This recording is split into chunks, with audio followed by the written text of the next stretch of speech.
Muito bem, queridos amigos do Núcleo Espírita Fraternidade e Amor, é uma alegria nos reunirmos mais uma vez para mais um evento que nós já fizemos algumas vezes presencialmente no NEFA, que é o Evangelho em Prosa. O Evangelho em Prosa, nós, como o próprio nome diz, nós fazemos um bate-papo sobre algum capítulo do Evangelho. E esse bate-papo, naturalmente, não pode ser feito por uma única pessoa. Nós precisamos de um grupo para fazer. E nós estamos aqui com um grupo muito especial, com expositores, trabalhadores do NEFA, que estão aqui, todos sorrindo, né? Sorriso para a foto. E é uma alegria muito grande a gente conseguir fazer esse evento também, que era um evento presencial, nós conseguimos realizar de forma online. Então, nós estamos aí com a Lili, com o Carlos, com a Giane, com o Edmilson, e a dupla Vanessa e Vinícius, né? Participando desse evento de hoje, do nosso Evangelho em Prosa. O nosso Evangelho em Prosa de hoje vai ser sobre o capítulo 5º do Evangelho segundo o Espiritismo, Bem-aventurados os aflitos. Esse é um capítulo bastante extenso, e nós não temos a pretensão de falar sobre todo o capítulo, mas dos itens iniciais que tratam da justiça das aflições, causas atuais das aflições e causas anteriores das aflições. Então vai ser um bate-papo aqui entre amigos, fazendo esse evangelho, né, e conversando sobre esse tema. Nós vamos iniciar, e a nossa prece inicial vai ser feita pela Lili, na forma de uma música, uma prece cantada. Fica à vontade, Lili. Vamos lá, vamos harmonizar o nosso Evangelho em Prosa.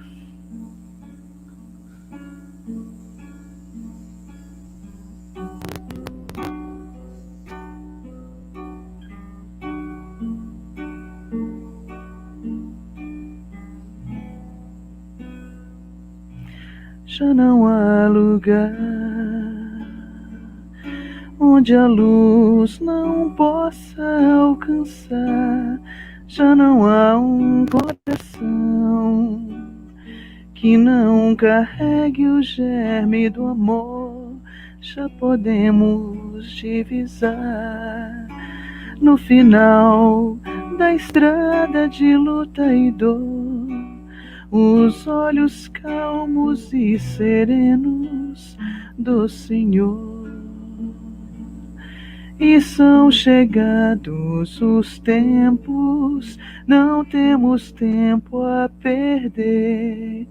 Já foi lançada a semente e há tanta coisa a se fazer, acolher corações. Amar é nosso papel, unificar as nações, erguer os olhos pro céu, cada voz que cante a paz, cada mão que planta caridade, cada um de nós se faz mensageiro da felicidade. Brilharemos sempre sim, indo ao encontro de Jesus, nessa caminhada de luz sem fim. E são chegados os tempos, não temos tempo a perder. Já foi lançada a semente e há tanta coisa a se fazer, acolher corações. Amar é nosso papel, unificar as nações, erguer os olhos ao céu, erguer os olhos para o céu.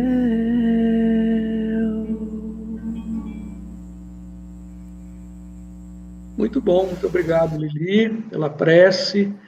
Existem várias maneiras da gente se conectar com Deus em prece, né? A música, certamente, né, é uma delas. Muito bem, então nós vamos dar início ao nosso Evangelho em prosa, agradecendo a presença de todos aqui, daqueles que estão também nos assistindo. E nesse capítulo, Kardec então intitulou Bem-aventurados os aflitos. Eu gostaria de ler inicialmente só o trecho que ele utilizou do Evangelho de Mateus, para a gente iniciar o nosso bate-papo aqui, a nossa conversa, né? Então, do trecho de Mateus, do capítulo 5, versículo 4, 6 e 10, Kardec coloca logo no início desse capítulo assim: Bem-aventurados os que choram, porque serão consolados. Bem-aventurados os que têm fome e sede de justiça, porque serão saciados. Bem-aventurados os que sofrem perseguição pela justiça, porque o reino dos céus é para eles. Então, a primeira questão que eu gostaria de colocar aqui para a gente conversar é que, se não parece um contrassenso, não parece sem lógica, nessas palavras de Jesus e o próprio título que Kardec coloca, bem-aventurados os aflitos, bem-aventurados os que choram. Como é que pode ser bem-aventurado, ou seja, como é que pode ser feliz, né? Quem chora, quem está aflito? Quem poderia nos explicar isso, começando?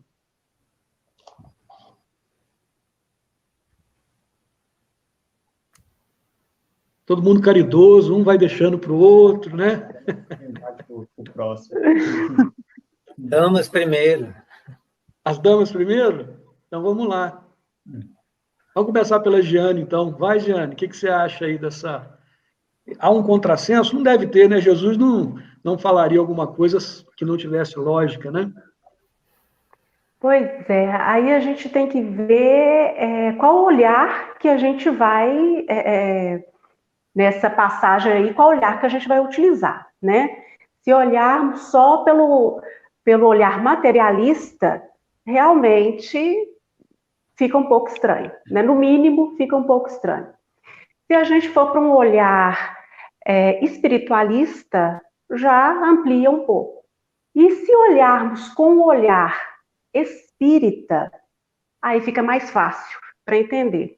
Nós vemos que o nosso querido Allan Kardec e a espiritualidade superior deu uma atenção toda especial a esse capítulo, né? É o maior capítulo do livro Evangelho segundo o Espiritismo, depois do último capítulo, né? Que é sobre coletâneas de preces espíritas, né?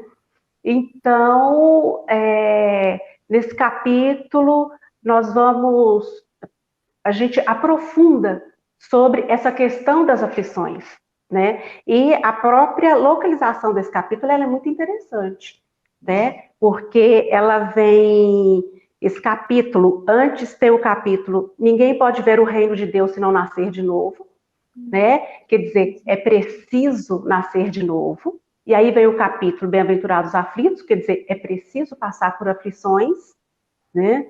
E lendo, estudando o capítulo, a gente entende que é preciso passar por aflições, mas é preciso saber passar por essas aflições, né? Então, com o olhar espírita, com as orientações que nós temos dos espíritos, observações de Kardec, instruções dos espíritos, aí fica mais fácil para entender, sim, essa passagem. Muito bem. Carlos, quer comentar? É interessante essa observação da Giane, que me veio aqui uma outra questão.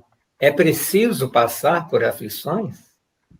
Não é? Então, aí tanto nesse versículo, tem tanto essa questão do contrassenso, quanto a questão de a gente se questionar qual a necessidade do sofrimento ainda.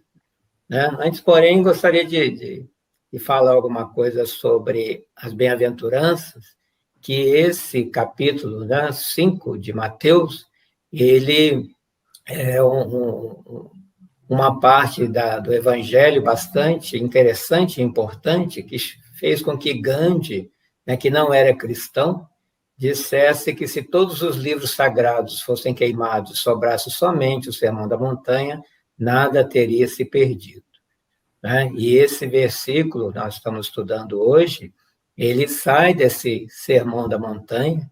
Esse Sermão da Montanha tanto impressionou Gandhi, quanto fez com que o Eurípides Bassanufo entrasse no Espiritismo, né? Porque a vida dele como católico, ele observava esse futuro.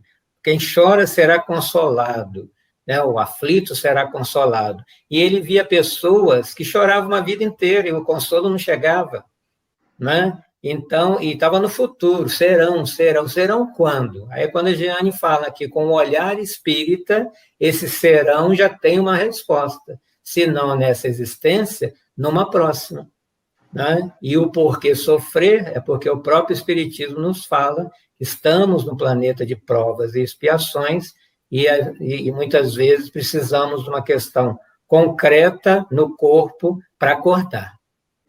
Lanço aí a questão para os demais colegas. Eu queria fazer um comentário em cima de 2 pontos que o Carlos falou, que eu acho interessante, né? Um é o sofrimento, né? Nós precisamos sofrer realmente, e aí tem no livro Céu e Inferno uma colocação muito interessante, que diz que o sofrimento é inerente à imperfeição. Então, toda imperfeição e toda falta que a gente comete vem dessa causa, né? E traz a sua punição nas suas consequências naturais e inevitáveis, como a doença que vem dos excessos. Então não tem desse jeito uma necessidade de uma condenação especial para cada falta e cada indivíduo. Quem de boa vontade corrige suas próprias imperfeições, poupa a si mesmo do sofrimento que decorre dessas imperfeições. Isso é um item do livro Céu e Inferno. E o outro ponto que o Carlos levantou foi a consolação. Eu achei até interessante que eu estava estudando essa parte, e para alguns sábios, alguns estudiosos da Bíblia, eles entendem de forma passiva esses serão consolados. Eles acham que isso sugere um desígnio divino, que Deus é que vai proporcionar esse alívio, né, para alguns estudiosos. Aí a gente vem na doutrina e tem a questão do Livro dos Espíritos, a questão 963, que pergunta: Deus se ocupa pessoalmente de cada homem? E a resposta é: Deus se ocupa de todos os seres que criou. Por menores que sejam, nada é mais pequeno para a sua bondade. E a questão 964, Deus tem necessidade de se ocupar de cada um de nossos atos para nos compensar ou nos punir, e a maioria desses atos não são insignificantes para Ele? Deus tem suas leis que regulam todas as vossas ações. Se as violais, é vossa falta. Então, é muito claro para a gente, né? Que está muito na nossa mão. Que a lei, se a gente seguir a lei é para todos. Ela é natural e não tem como fugir disso. Só a parte do consolo também, eu acho que ele não exime a gente da dor, né? De passar pelo sofrimento. Eu acho que é mais a gente tendo fé, a gente vai sentir que Jesus, né, está ao nosso lado, nos confortando, entendendo que a gente necessita passar por isso devido ao nosso nível evolutivo, né? Então, com a fé, a gente tem um entendimento desse sofrimento e a gente passa a acreditar que Jesus está ao nosso lado, né? Como um pai que leva um filho ou uma mãe, né, para tomar uma injeção, que para a criança é uma tortura, né? A criança vai chorar, mas a gente sabe que é para o bem dela no futuro, né? Eu acho que se assemelha bem com os problemas que a gente vive. Eu ainda fiquei pensando, né, na hora que o Carlos estava falando, que a Lili estava falando, que tem a questão de como a gente vê o sofrimento. E aí, o sofrimento, ele não é algo que nos é infligido, ele é algo que acontece, mas que nós, pela nossa inferioridade, sofremos com aquilo que acontece. Né? A gente vê, Jesus passou pelo nosso planeta e ele teve o sofrimento físico, mas para ele isso não era nada, porque ele tinha a certeza, né, da verdade espiritual com ele. Então, é mais como nós vamos processar essas dificuldades, e aí a gente pode sofrer ou não, né, do que a própria dificuldade em si. Pode sofrer ou não é interessante, né? Porque a dor é inevitável, o sofrimento é opcional. E a gente tem uma resistência com esse negócio de dor também, né? A gente não quer sentir dor. E a gente não percebe que a dor, ela é um alerta. Na verdade, ela é super importante para a gente. Se a gente não sentir dor, a gente não sabe que tem algo errado. E a gente vai vivendo e não tem uma vigilância, um controle. A dor é aquele aviso, aquele alerta, tem algo errado aí dentro. Uma coisa não vai bem. Né? Exatamente. E aí ela é o nosso ponto, o nosso start para a gente ver onde eu estou errando, o que eu posso melhorar, por que está doendo. Se ela não doer, eu vou vivendo por um tanto, sem ter um sentido. Muito bem. Edmilson, gostaria de comentar nesse item? Eu fiquei achei interessante a observação que a Jeane fez no início e o Carlos acrescentou com relação à questão da justiça, né? Essa questão da justiça ela é difícil das pessoas entenderem. A doutrina espírita, como a Jeane muito bem colocou, deixa as coisas mais fáceis para nós, né? Entender essa justiça divina. Tem um trecho nessa primeira parte aí do livro dos Espíritos, do Evangelho, desculpa, quando ele fala que a fé no futuro pode consolar e infundir paciência, mas não explica as anomalias que parecem desmentir a justiça de Deus. Por que isso? Porque, por exemplo, tudo bem, você pode pensar, a maior parte das pessoas fala, não, quem sofre nessa vida vai ter uma recompensa no paraíso, no céu, aonde for. Mas tem uns que sofrem mais, né? Então, quer dizer, como é que é? Então, quer dizer, aí de duas uma, né? Se quem sofre mais já tem mais garantia de entrar, então eu gostaria de estar sofrendo mais para ter essa garantia, né? Então, assim, é injusto em qualquer ponto de vista. Por exemplo, não, quem sofre mais vai ser consolado no paraíso. Mas tem gente que não está sofrendo. E o mundo foi criado por Deus, então que Deus é esse? E se aquele que está sofrendo menos, então agora não está sofrendo, mas depois não tem esse prêmio, então também não é justo, porque teria que ser dado as mesmas condições para aí sim medir aquele que suporta mais a dor, para aquele que aprende mais com a situação. Então a explicação que a doutrina oferece é uma explicação bastante lúcida, né? Que a Afri, como já foi colocado pelo pessoal, né, a Lili colocou bem essa questão da dor. A dor, quer dizer, é um processo que nós estamos passando, necessidade de aprendizado. E aí o Carlos lembrou, né? Mas cada um sofre ou se aflige dependendo das suas escolhas, né? Então, passar pela vida é um desafio para todos nós. Estar no corpo material, envelhecer, ter doença, ver amigos partindo para a parte espiritual antes de nós. Então, tudo isso nos traz sofrimento moral, sofrimento físico. Agora, como é que a gente lida com isso, né? Eu tenho um ponto para depois colocar, mas eu vou deixar a conversa render um pouquinho mais, porque é uma mensagem que Emmanuel, que eu estava lendo hoje cedo, e eu acho que tem a ver, mas vamos deixar um pouquinho mais para frente. Eu acho que nessa fala do Edmilson, eu acho interessante isso. Na verdade, todo mundo sofre. Quando a gente fala assim, uns sofrem e outros não sofrem. Todo mundo sofre. Só que uns têm uma força maior interior, uma resignação grande.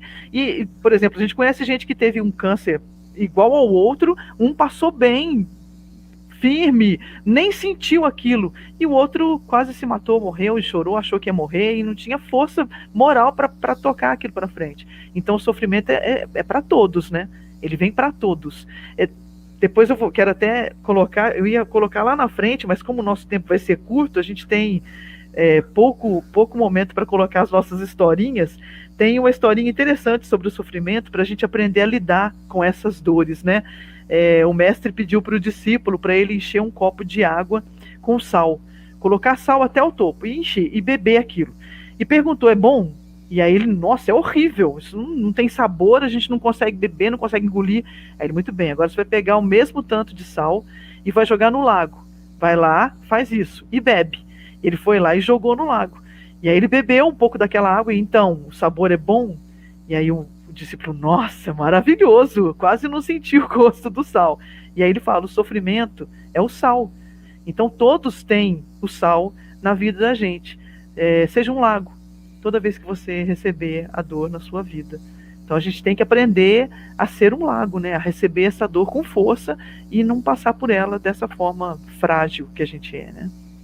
A resignação tem que ser maior que a dor, né? E essa nossa questão de rechaçar a dor É até uma questão de instinto também, de conservação, né? Mas quando a gente começa a ver de outra forma, aprender com a dor, nos educarmos, né? E aí a gente vai sabendo lidar com a dor e prevenindo, né? Tanto que o Espiritismo não faz apologia à dor, só explica. Exato. E aí, a gente tentando até, diante de tudo que foi dito até agora, tentando fazer um resumo e responder a primeira questão, né, que é se há um contrassenso, que a princípio parece haver, mas a gente sabe que não há. Nas palavras de Jesus, bem-aventurados os que choram, porque serão consolados, porque ele se refere a uma vida futura. Então, quem chora hoje, quem é aflito hoje, quem passa por dor hoje, será consolado. E aí é lógico que quando a gente tem, e foi dito pela Giane, quando a gente tem a ótica de uma única vida, essas palavras de Jesus ficam sem sentido. Porque, como já foi dito aqui, às vezes a pessoa passa uma vida inteira sofrendo com problemas, às vezes nasce já com uma doença que impossibilita a pessoa de fazer uma série de coisas, né? E aí, quando é que ela vai ser consolada? Então, a doutrina espírita vem nos explicar. Primeiro, pela justiça de Deus, e tudo aquilo que nós passamos está dentro de uma lei de justiça e que há um merecimento, há uma necessidade, né, há uma causa. E aí esse é outro problema, porque as pessoas não conseguem, muitas das vezes, enxergar a causa numa única vida, né? E aí a gente vai ver, e são os próximos capítulos, que para todo sofrimento há uma causa. A causa, ela pode estar, a causa sempre está no passado, né? A gente tem a causa vindo antes do efeito. Então, se hoje alguém sofre pela justiça, se a gente acredita em Deus e nós acreditamos, e acreditamos que Deus é justo, ninguém está sofrendo uma dor que não mereça sofrer. Não é isso? Não precisa, né? Não precisa, né, Carlos? Senão não seria justo. Há um motivo, há uma finalidade e há uma causa, né? E essa causa está no passado. Essa causa pode estar no passado, mas não necessariamente numa vida anterior. E aí Kardec, neste capítulo de Bem-aventurados os aflitos, ele divide agora na sequência em 2 outros itens. Ele vai tratar das causas atuais das aflições e vai depois tratar das causas anteriores. Então, acho que a gente poderia conversar um pouco sobre essa questão das causas atuais das aflições, né, que são aquelas dores, aquelas dificuldades, aqueles problemas que a gente está passando nesta existência e que foram causados nesta existência mesmo. Será que alguém teria algum exemplo para dar nesse sentido? Olha só, eu podia começar, mas na verdade eu queria fazer quase uma consequência dessa reflexão, então eu já vou fazer uma amarra aqui, Leonardo, que é o seguinte, ó. Tem várias mensagens de Emmanuel, mas tem 2 que me impressionam bastante. Uma até eu já trabalhei em algum estudo aí no NEFA passado, porque, veja bem, então tem aflições que são causas atuais. Sim, se você é uma pessoa intransigente, uma pessoa que não tem paciência com os outros, você tem dificuldade de criar, por exemplo, laços de amizade. Aí você fica chorando porque você não tem amigos. Mas, na verdade, se você tem um comportamento que é agressivo, um comportamento que afasta as pessoas de você, e depois você se lamenta, né, se deprime porque não tem um bom relacionamento com as pessoas, mas não percebe que você está causando isso. Em cima dessas questões, existe, obviamente, situações que são momentâneas, são presenciais, são desta vida, e que são necessárias para o nosso progresso, então, que nos levam a bem-aventuranças também. Mas é interessante essa questão. Existe a questão de aflições que são causadas no dia pela existência, que é o que a gente faz hoje, a do passado, que é destacado, você pediu para a gente destacar a presente, né? Mas essas mensagens de Emmanuel traz uma observação interessante, que o fato de você estar aflito não quer dizer que você é bem-aventurado. Então, bem-aventurados os aflitos, quando Jesus coloca, é quando você, diante de um desafio, de uma prova, ou de um resgate, ou de uma experiência momentânea no presente que você precisa passar, você enfrenta com dedicação, com coragem, com fé, né? Tentando aprender com aquilo. Porque existem aflições que a gente causa e que, na verdade, na verdade, é uma aflição vindo do nosso atraso moral. Então, por exemplo, se eu vejo uma coisa no vizinho que eu quero, isso pode me causar aflição.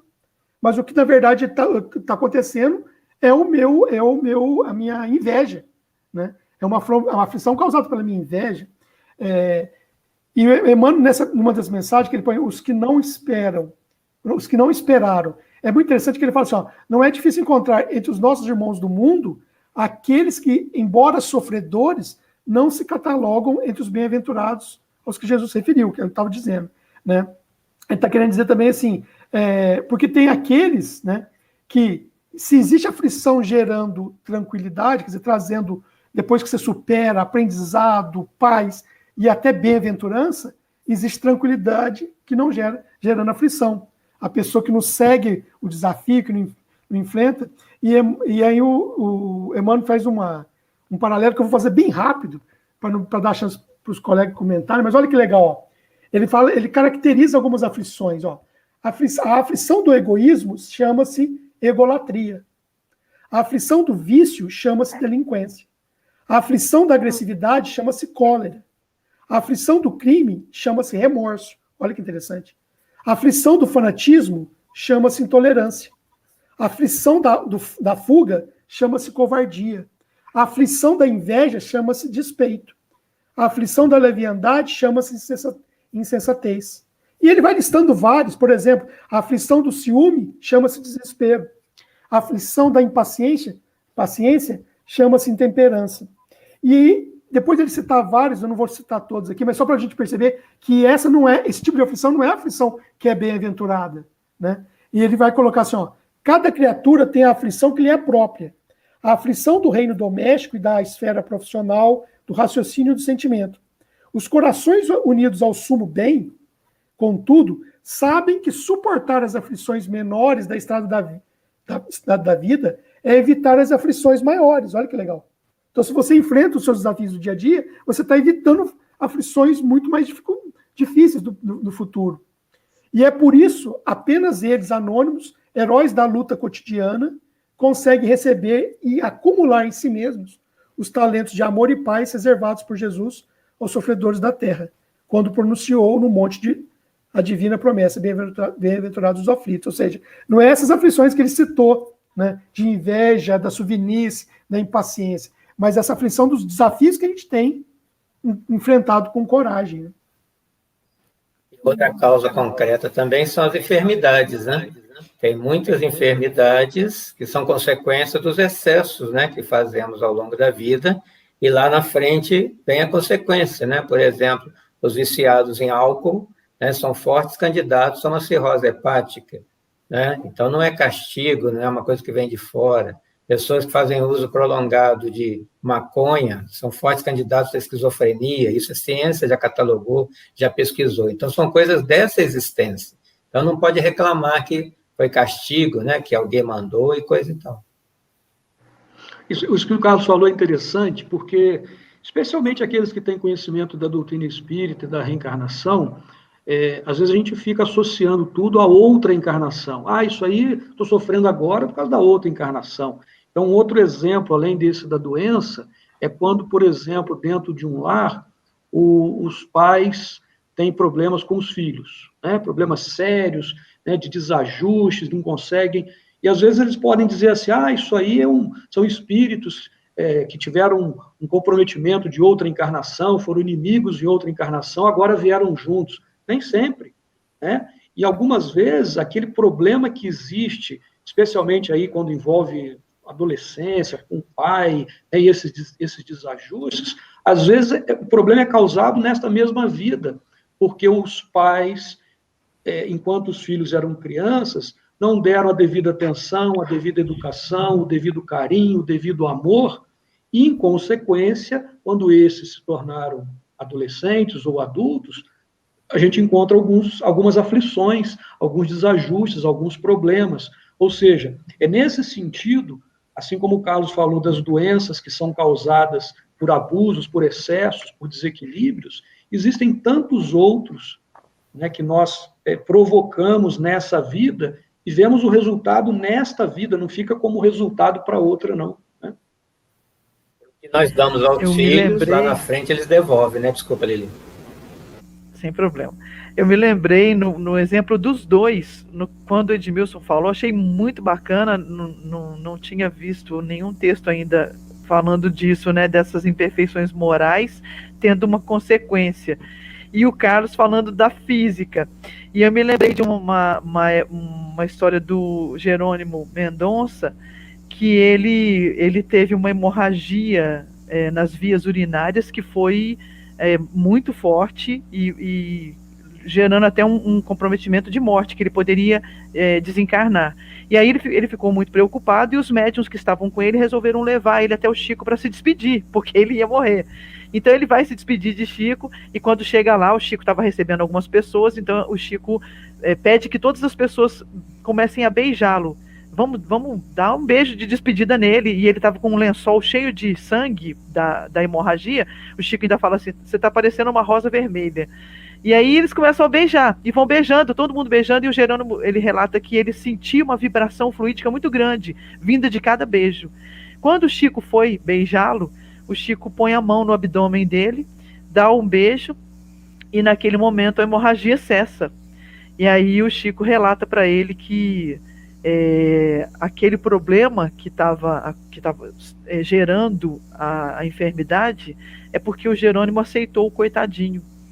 Coitadinho do Jerônimo, tadinho, ele é um coitado, ele não anda, ele não mexe, que vida dura. Então ele aceitou o coitadinho. E isso foi promovendo essa ulceração nas vias urinárias, dando a hemorragia, e ele viveu depois disso mais 30 anos de coitadinho, mas trabalhando e com uma consciência diferenciada. Quer dizer, a gente também consegue gerar. Teve até uma mulher, o Divaldo falava, né, que uma senhora sempre falava para ele, eu ainda vou ter um câncer, e bem no final da vida, ela conseguiu desenvolver um câncer. O Divaldo conta também detalhadamente essa história. Então a gente consegue, com essa força que a gente tem, negativa ou positiva, promover ou produzir a limpeza do nosso organismo, né? Então, interessante. Eu ainda fiquei refletindo, né? Eu acho que essa nossa atitude, ela tem muito a ver com a nossa dificuldade de se responsabilizar pelas nossas atitudes, né? E até culturalmente isso é visto, né? Da crença no demônio, né, em algo que é responsável pelo mal, né, que é responsável por tudo de ruim que me acontece. Já é uma fuga do ser humano para que eu jogue a responsabilidade sobre os meus atos em outra pessoa. Então, acho que é importante a gente olhar para as nossas atitudes, né, olhar para as situações que a gente tem na vida e enxergar qual foi a minha participação, não culpa, porque eu acho que culpa é uma palavra muito forte, né? Responsabilidade, né? Qual a minha responsabilidade, né? Qual a minha participação nisso que está acontecendo? E tudo bem, a gente erra, às vezes, em algumas coisas, e aí a gente refaz, não tem problema nenhum. Eu acho que o difícil para a gente é entender, né? Que a gente pode errar e que a gente pode refazer, que faz parte da caminhada. Isso aí é uma atitude de criança, né? A criança, tudo que ela faz, ela quer pôr a culpa em alguém. Exatamente, Vanessa. Então, enquanto a gente não amadurece, a gente não muda esse comportamento e continua com esse comportamento de criança. Alguém é o culpado, é Deus, é o demônio, né? Alguém, menos eu. E a própria Exatamente. doutrina... Porque existem as aflições e existem... Pode falar, Jean, pode ir. Existem as aflições... Obrigada. Existem as aflições e os aflitos, né? Então, entra realmente a questão da responsabilidade, né? A gente tem que analisar que tipo de aflito que eu sou. Né? Eu sou aquele que se rebela, eu sou aquele que usa mecanismos de fuga, eu sou aquele que fujo da minha responsabilidade para culpar o outro, né? Ou sou aquele que aceito, acolho a aflição, aprendo com ela, cresço, aprendendo para que ela não volte a acontecer, porque enquanto a gente não aprende uma lição, aquilo ali vai se repetindo, né? Até a gente aprender. Né? E não ficarmos só focados na aflição, mas na solução da aflição. O que eu posso crescer intelectualmente e moralmente com essa aflição. Fala, Vinícius. Você ia comentar também? É só complementando que a doutrina traz para a gente da lei de causa e efeito, né? Dos nossos atos, todos refletem, né? Ou para o bem ou para o mal. E nessa parte do Evangelho ele traz um trecho que fala que o erro faz a gente sentir a diferença entre o bem e o mal, né? Então, se a gente não aprender nessa, como passar por essas dificuldades, né? Futuramente talvez a gente passe novamente, até que um dia a gente vá aprender, né? Nesse item ainda, tem uma pergunta que é interessante. Uma pergunta não, uma afirmação, né? Sobre essa questão das causas atuais das aflições. Kardec sugere, né, os espíritos nos sugerem interrogar a nossa consciência. Interrogar de que forma? Perguntando assim, nessa vida, se eu tivesse ou não tivesse feito tal coisa, eu não estaria em tal situação? Então, se a gente começar a se questionar, né, ao invés de fazer, como foi mencionado pelo Carlos, nessa atitude de criança, e pela Vanessa também, essa atitude de criança, de querer sempre transferir responsabilidade para os outros, não assumir a nossa responsabilidade, é a gente se questionar. E se eu tivesse feito, ou se eu não tivesse feito tal coisa? Será que eu estaria nessa situação hoje? Se eu não tivesse me desequilibrado no início da minha vida, se eu não tivesse ido por um determinado caminho, né, eu estaria hoje com essa doença? Se eu tivesse dado mais atenção aos meus filhos, né, eu estaria hoje com os problemas que eu tenho, né, com os meus filhos? Se eu tivesse sido mais precavido no passado, eu estaria passando por essa situação difícil que eu estou passando hoje, né? É difícil a gente fazer esse exame de consciência, né, e ter essa maturidade para assumir essa responsabilidade, mas isso é importante, porque é o primeiro ponto para a gente corrigir, né? A gente identifica a causa, e aí a gente identifica que nós, que é o que sempre vai acontecer, nós somos os causadores, então precisamos nos transformar, precisamos nos modificar para resolver o problema, né? Passar do efeito à causa, né? Exatamente, exatamente. Muito bem. Sobre causas atuais das aflições, alguém quer ainda acrescentar mais um item? Porque nós temos mais um, que são agora as causas anteriores, né? Onde também, da mesma forma que a gente falou que, analisando nesta existência, tem várias coisas que nós vamos identificar, que nós fizemos nessa existência, que nos leva a passar pelo sofrimento, pela dor que passamos hoje nessa existência. Existem também aquelas que nós aparentemente não conseguimos enxergar nada, né, mesmo fazendo essa interrogação na nossa consciência.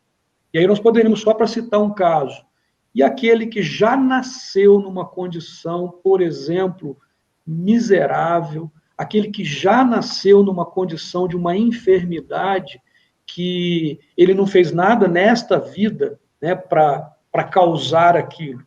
E aí, onde é que está? Genética, né?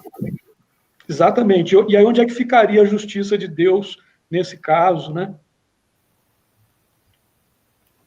Saúde mesmo. Eu tinha separado, estava lendo esse trecho do Evangelho, que tem muitas coisas interessantes, né?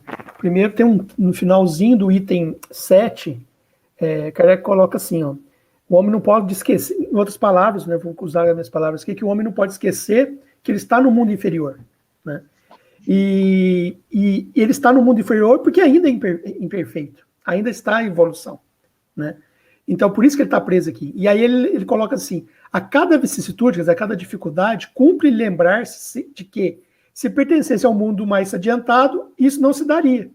Quer dizer, então, tipo, nós estamos no mundo de provas e expiações, um mundo que você vê que até na parte física mesmo, nós temos terremotos, nós temos maremotos, nós temos tempestade, nós temos problema, porque o planeta está nesse estágio e habita espíritos que precisam passar por esses desafios. Mas então por que eu não estou no mundo superior? Não estou no mundo superior porque eu ainda não sou superior, então tem que trabalhar isso dentro de mim. Mas depois ele coloca assim, ó, as tribulações podem ser impostas a espíritos endurecidos ou extremamente ignorantes, porque a gente precisa evoluir. Então, muito atrasado, situações que a gente tem que passar. Os espíritos penitentes, porém, desejosos de reparar o mal que hajam feito e de proceder melhor, esses as escolhem livremente. Então, olha que interessante. Em vez da gente tem aqueles que acreditam, e a gente respeita, mas só por uma questão de reflexão, que se você comete muitos crimes, muitos erros, você vai ter uma punição eterna, né? O que é melhor, ter uma punição interna ou ter uma punição numa vida, tá sofrendo, mas que uma hora vai acabar porque você vai aprender e vai crescer. Então a gente não pode esquecer, tipo assim, que em parte o meu sofrimento é essa, entre aspas, essa punição, esse pagamento. Não no sentido, punição, estou usando a mesma expressão que as pessoas colocam no sentido de castigo. Mas não é um castigo, é um processo de aprendizado. Porque eu errei, não sei fazer, estou agindo mal, e aí eu vivencio experiências que me faz ver o lado do outro, daquele que eu fiz sofrer. Né? Então é interessante isso, porque a doutrina espírita vem trazer para nós, através do ensinamento dos espíritos, que a gente sempre tem uma oportunidade, que Deus é bom, mas a gente precisa aprender. E a hora que a gente aprender, a gente vai estar livre desses sofrimentos, dessas aflições, que são causas dos nossos erros no passado. Então ele termina no item 8, logo ele coloca assim, as tribulações, portanto, são ao mesmo tempo expiações do passado, que recebe nelas o merecido castigo, então eu fiz por merecer aquilo, então agora eu tenho que aprender. Não é por uma questão de punição, mas porque eu preciso aprender a dor que eu fiz os outros passar. Muitas vezes eu tenho que passar por uma situação igual, porque só teoricamente a gente às vezes não aprende. Então é por expiações desse passado e provas com relação ao futuro, para a gente crescer. Então, e aí coloca assim, rendamos graças a Deus, que em sua bondade faculta o homem reparar os seus erros, né, e não o condena irrevogavelmente por uma primeira falta. Então a gente sempre vai ter uma chance. E aí só uma frase que às vezes a gente quer espírita e fala isso nas palestras, a gente se esquece, ó. Assim, a expiação, ele vai mais um pouquinho à frente, ele coloca assim, a expiação serve sempre de prova, mas nem sempre a prova é uma expiação. Porque a gente fica preocupado, será que eu estou espiando? Será que eu estou pagando? Não importa. Se você está tendo um desafio, é uma prova. Porque se você fez alguma coisa errada e está tendo que vivenciar isso, é uma prova para que você aprenda a superar isso e entenda a situação. Então, sempre encarar como uma prova, como uma coisa que vai ser bom se a gente conseguir vencer. É sempre oportunidade de aprendizado, né? Exemplo aí de prova e expiação, né? As pessoas sempre procuram saber a diferença. Se eu tenho uma virtude a conquistar, como a paciência, então eu vou expiar aqui convivendo com uma pessoa difícil, né? Para ver se eu conquisto a paciência. E aí, quando eu acho que conquistei, eu tenho que provar que conquistei. Eu vou continuar com uma pessoa difícil, né, para provar que eu já tenho paciência. E se eu perder a paciência, eu estou perdendo uma coisa que eu não conquistei. Né? Então, não se perde a paciência porque não foi conquistada ainda. Né? Quem tem paciência não perde. Ô, Carlos, É interessante as pessoas falarem isso. Desculpa, Lenarte. As pessoas sempre chegam na reforma íntima e falam, eu já tenho um pouquinho de paciência. Não, não tem. Você está em treinamento. Quando a gente tiver a paciência, ela é uma virtude. Você conquistou, não perde mais. Mas aí, só continuando a linha de raciocínio do Carlos, você convive com a pessoa difícil, primeiro como expiação, para aprender, né? Depois você vai conviver como prova, para testar, e depois que você adquiriu, você ainda continua convivendo com pessoas difíceis em missão. Né? Aí você vem em missão para poder ajudar aquelas criaturas e tal. Nós chegaremos lá ainda. Mas aí você vai ser aquele modelo de paciência, né? E aí, mas é interessante, porque, olha só, o sofrimento, as aflições que a gente verifica na Terra é justamente isso.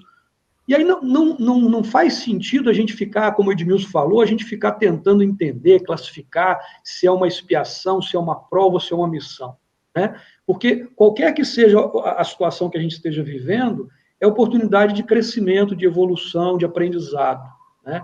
E, de fato, a gente, ora, está sofrendo por uma expiação, em função do que fizemos no passado, para resgatarmos essas dívidas do passado.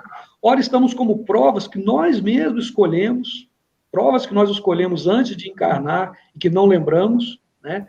E alguns poucos vêm no nosso planeta, que é de provas e expiações, eles vêm aqui, sofrem, mas sofrem em missão também. Né? Nós temos alguns exemplos desses irmãos nossos que vêm nos dar exemplo. Eles vêm como missionário. E aí Jesus é um exemplo desse. Jesus não veio na Terra porque ele precisava vir para passar no planeta de provas e expiações. Ele vem como uma missão, né? Sofreu, como já foi lembrado aqui, né? Mas que esse sofrimento para ele foi o que a Vanessa disse, né? Certamente não era encarado como um sofrimento pelo seu nível evolutivo, houve um sofrimento físico, sim, mas entendendo que ele estaria deixando um grande exemplo para a humanidade. Né? Eu ainda fiquei pensando, né, uma dica, né, para quem quiser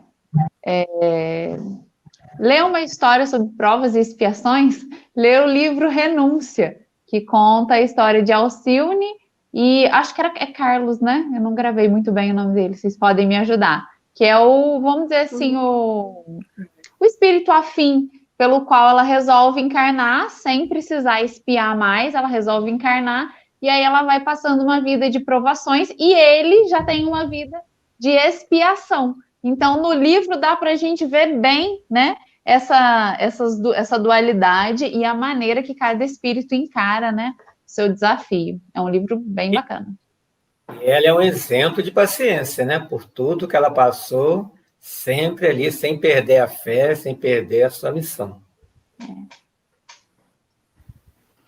Eu lembrei de para ilustrar essa questão das causas anteriores das aflições, tem uma passagem do Chico também, quando ele visita, junto com alguns companheiros do centro espírita, eles visitam a casa de uma família e lá estava uma criança que nasceu com uma doença de nascença, essa criança vivia acamada, ela não tinha condições de andar, não tinha condições de falar, a criança nasceu surda, muda e sem condições de se locomover e com os membros todos atrofiados, né? E, naturalmente, que é uma cena que emociona, que comove, e depois da visita, das orações, das palavras de conforto para a família, da prece para a criança, quando eles saem de lá, os companheiros em torno do Chico, todos emocionados, comovidos, né, com aquela visão da criança que, naquela vida, não fez nada para merecer aquilo, e eles perguntam ao Chico, e aí, Chico, o que aconteceu? E aí Emmanuel, inspirando o Chico explica que aquela criança, em algumas encarnações anteriores, aquele espírito havia se suicidado, não havia conseguido completar o seu tempo de permanência na Terra, deixou naturalmente aquelas marcas no perispírito. Então tem a questão de uma expiação que não é castigo de Deus, é uma consequência natural do que esse espírito fez em uma vida anterior, através do suicídio por diversas vezes, e que estava ali. E alguns poderiam entender que aquela existência daquele jeito era uma inexistência inútil, sem proveito.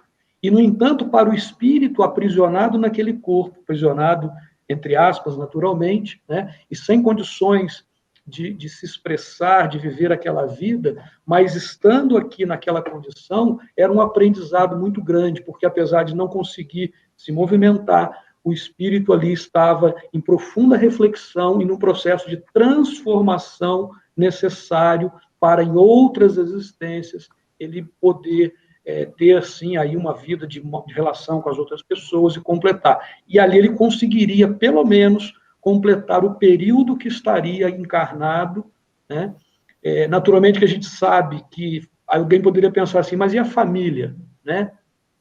Não é por acaso. Aquela família também, né, junto com aquela criança, havia uma necessidade, um comprometimento, né, de todos os envolvidos, porque senão seria injusto, e não há nada de injusto, né, na vida e nas leis de Deus.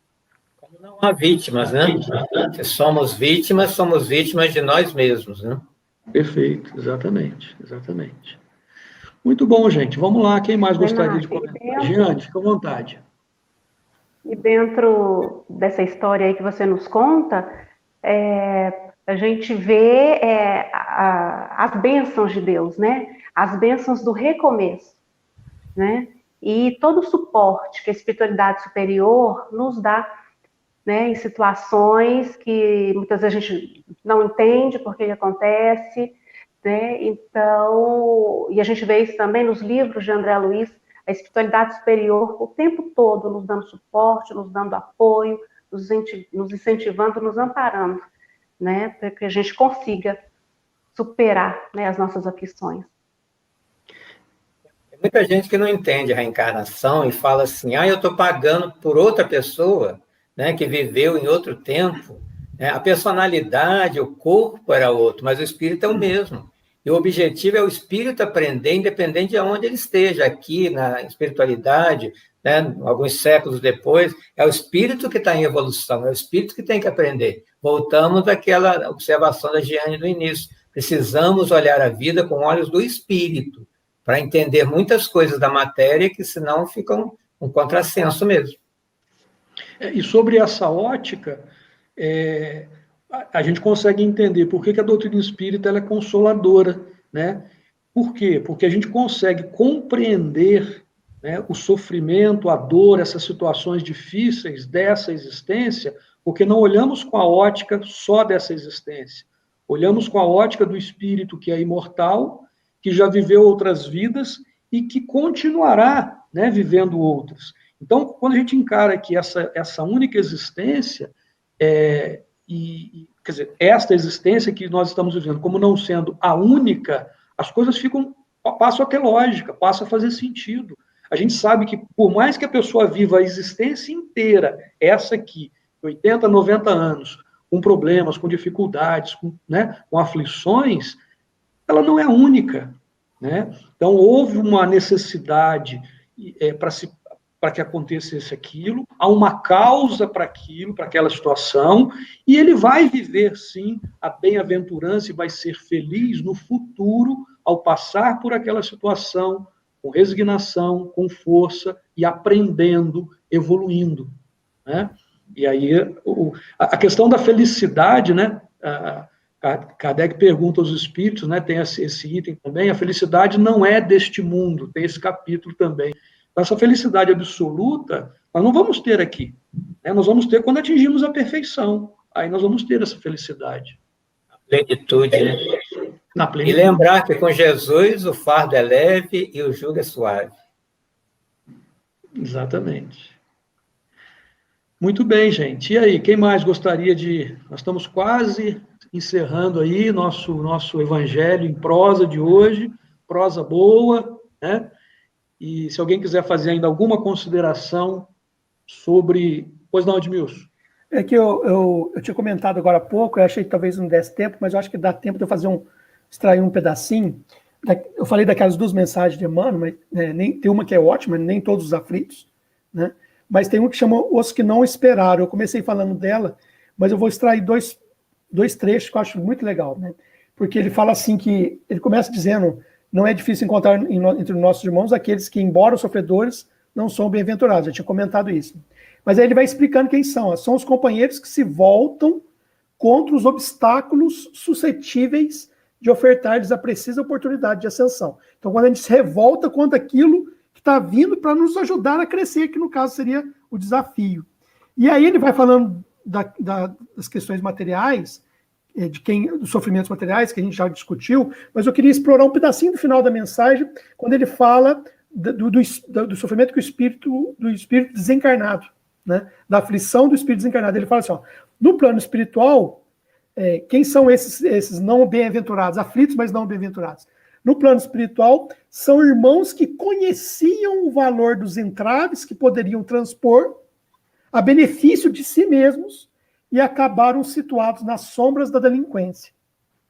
São colaboradores das boas obras que as desfiguraram, estabelecendo dificuldades para si próprios pela intolerância para com os outros. E ele termina assim, são todos aqueles outros irmãos que preferiram o desespero diante das provações de que necessitavam para o próprio burilamento e se enveredaram conscientemente através dos resvaladouros da inconformação e da indisciplina para as alucinações da angústia e do suicídio. Eu achei interessante esse ponto que ele tratou, ele está falando aqui daqueles que têm o conhecimento do evangelho, no nosso caso, conhecimento da doutrina. Então, assim, eu achei que é um ponto que a gente não trabalhou, porque é um aspecto que eu vi nessa mensagem, achei fantástico, né? Dos aflitos não bem-aventurados, não bem-aventurados agora, porque a sofrer a aflição, porque foi causado por eles mesmos, por nós mesmos, né? mas aqui destacando o fato de que a gente sabia o que devia fazer e não fizemos. Então, isso traz ainda mais aflição quando vem a dor. Né? Passou pela aflição sem resignação, né? A revolta aumenta a aflição aqui e lá do outro lado. Muito bom. Temos ainda alguns minutos para aqueles que quiserem fazer alguma consideração final. Vanessa, Vinícius, não sei se querem ainda complementar alguma coisa. Fique à vontade. Fiquei pensando sobre o que o tio Ed falou, né, que o Carlos comentou. É muito, hoje, né, muito visível para mim que o nosso comportamento perante o sofrimento é ele que vai moldar tudo, sabe? Eu gosto de bater muito nessa tecla que às vezes a gente espera a vida tá boa para a gente ser feliz, né? E não é a vida que tem que estar boa, é a gente que tem que estar bem. É a gente que tem que olhar para dentro de nós, ver todas as situações, né? E realmente escolher, nossa, eu quero estar bem, eu quero ficar bem. É fácil? Não é fácil, tem coisas que acontecem que nos deixam para baixo, tem coisas que são difíceis, passar por doenças não é uma situação fácil, mas a gente tem duas escolhas, a gente pode ser infeliz ou a gente pode tentar, né, ficar ali satisfeito, alegre, não a felicidade plena, porque a gente sabe que isso não é o nosso, nem é o nosso objetivo, mas a gente consegue ter momentos de felicidade, a gente consegue estar bem, né, na vida, na nossa caminhada. E é uma escolha difícil, mas é uma escolha que pode ser feita, que é uma opção para todos. Muito bem. Você me fez lembrar, eu estava lendo um livro hoje que conta casos do Chico Xavier, e aí o autor coloca um destaque que eu achei interessante, que é verdade, mas a gente às vezes não se dá conta. O Chico passou por uma série de problemas a vida toda, de doença, de agressões, pobreza, né? Mas ele era uma pessoa de muito bom humor, né? Então, assim, ele contava piada, ele fazia aquelas piadas das situações que às vezes acontecia com ele. Então, era interessante isso, né? Ele sempre estava alegre, tinha uma palavra boa para as pessoas, sempre estava sorrindo, e sempre que dava, contava uma piada. Veja os vídeos que ele deixou, até no programa de televisão ele contava, o pessoal pedia para ele contar de novo, porque ele pegava aquilo que ele aprendeu, aquela situação, às vezes, de dificuldade, e depois ele usava aquilo até para torná-la leve, para passar uma lição para os outros também. Eu acho que é um bom exemplo para a gente tentar ver que é possível, né? Uma pessoa, pegando o Chico, que é mais próximo de nós, então, assim, teve uma vida, desencarnou recentemente dentro da nossa existência ainda, dá para a gente ver que dá para viver a nossa vida com esse bom humor, né? Às vezes a gente fica esperando que as coisas aconteçam e a gente fica parado. Tem uma frase que diz assim: haja com entusiasmo e terás entusiasmo. Haja com alegria e terás alegria. Né? Então a gente precisa agir, a gente precisa fazer a nossa parte. Giane, gostaria de fazer alguma consideração final? Fica à vontade. Você falou em entusiasmo aqui, ó, lembrei de ânimo. Mas olha o que Jesus nos fala aqui, no Evangelho de João, capítulo 16, versículo 33. Tenho-vos dito isto, para que em mim tenha paz. No mundo terei aflições, mas tendo em bom ânimo, eu venci o mundo. Então tenhamos coragem, né? E tenhamos fé, esperança, aprender, crescer com nossas aflições e fazer o nosso melhor, dentro das nossas possibilidades. Muito bom. Obrigado, Giane. Carlos, considerações finais? Sugestão para todos nós, relermos o Sermão da Montanha, as bem-aventuranças, né, Mateus 5 ou Lucas 6, acreditando, sentindo que é verdade, senão a gente acha que é tudo muito bonito, mas não coloca na prática. Então, quando estiver passando por uma aflição, leia o Sermão da Montanha. Está precisando de paz em casa? Leia o Sermão da Montanha. Precisando de misericórdia? Leia o Sermão da Montanha. Receita de vida. Ali tem, as pessoas ficam procurando muito livro de autoajuda, ali é uma receita de vida, é uma autoajuda dos céus para a gente. Então, vamos acreditar que é verdade, sim, nós vamos ter essa bem-aventurança, essa felicidade, essa paz de espírito, para sermos felizes, porque merecemos isso. Muito bom. A Lili vai fazer as suas considerações finais e logo em seguida vai também fazer a prece final, mais uma vez musicada, agradecendo a Deus, mas antes disso eu queria agradecer a presença, a participação de todos. Acho que todos nós hoje estamos bem-aventurados, né? Bem-aventurados por estarmos reunidos aqui entre amigos, fazendo esse evangelho em prosa. E agradecemos também... Isso. E agradecendo a todos que também estão nos assistindo. Lili, suas considerações finais e gratidão a Deus, né, na música de Cabete, João Cabete. Paulo de Tarso já nos disse que ele perguntou para Jesus, né, Senhor, o que queres que eu faça? E sabendo que a gente dá o que tem dentro, né, nós temos que alimentar o nosso espírito de coisas boas, porque é isso que nós temos que dar. Então, fica aí pra gente essa importância de elevar sempre o nosso pensamento, de alimentar o que nós temos de melhor para distribuir para as pessoas em forma de luz. Vamos fazer a nossa prece então, né?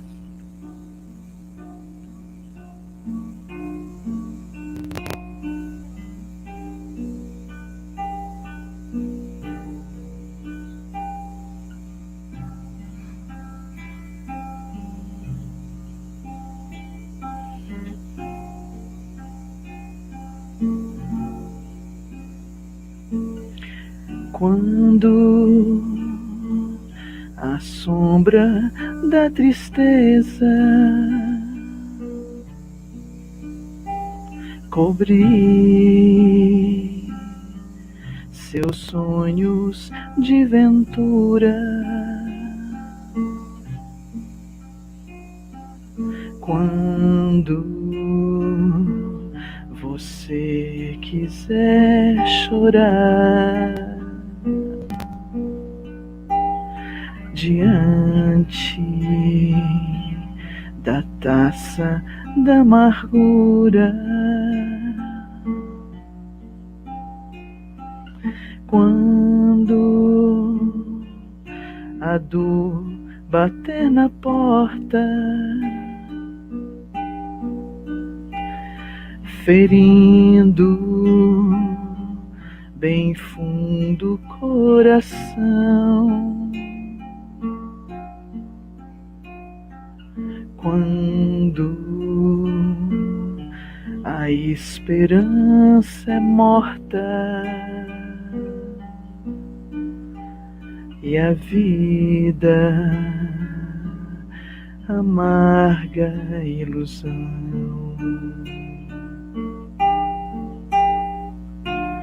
Olhe para trás, veja quanta dor, súplicas de paz, clamando amor. Olhos sempre em trevas, mãos mendigam pão,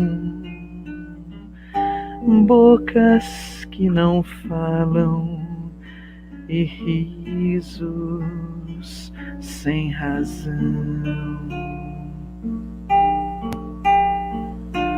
Deixe de chorar, volte a sorrir. Você é tão feliz, volte a cantar.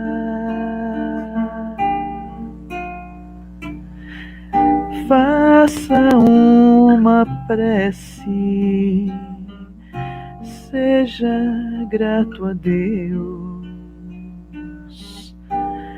Ele sempre abençoa os filhos seus.